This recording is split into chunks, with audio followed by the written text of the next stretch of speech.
बघता बघता असं झालं की आमच्या अंगावर सुद्धा ते फटाके उडत होते.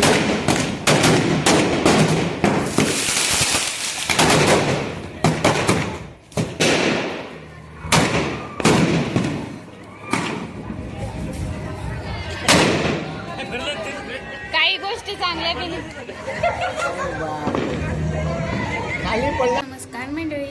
तर गुजरातमध्ये पतंगाचा माहोल कसा असते तर मी तुम्हाला दाखवते. चला तुम्ही माझ्यासोबत.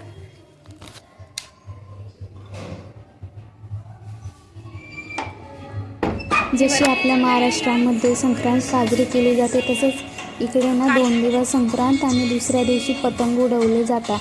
आणि इकडे 2 दिवस प्रत्येक ठिकाणी म्हणजे ऑफिस कंपनी सगळ्या ठिकाणी ना सुट्टी असते.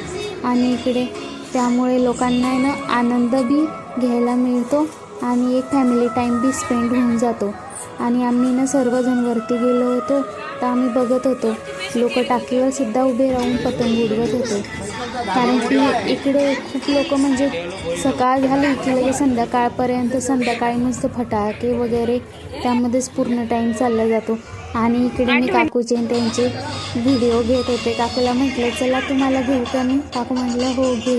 म्हटलं चला तेवढंच आपल्या आठवणीमध्ये राहील.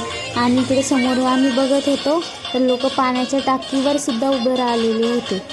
आणि मग काय सर्वांसोबत व्हिडिओ वगैरे काढून घेतला. आणि त्यानंतर माझ्या बाळाचा नंबर आला तर माझं बाळ वरती एवढ्या सर्वांना बघून अपसेट झालं होतं. ते म्हणायचं चला खाली चला खाली. आणि संध्याकाळ झाली आणि त्यानंतर मग आम्ही फोटो काढायला लागलो. मग इकडे असे फटाके वगैरे फुटत होते त्याचा शूट घेतला.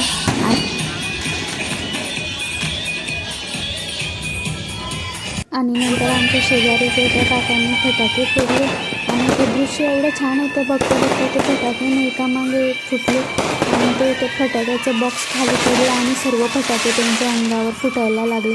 तुम्ही बघा समोर.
काही गोष्टी चांगल्या बी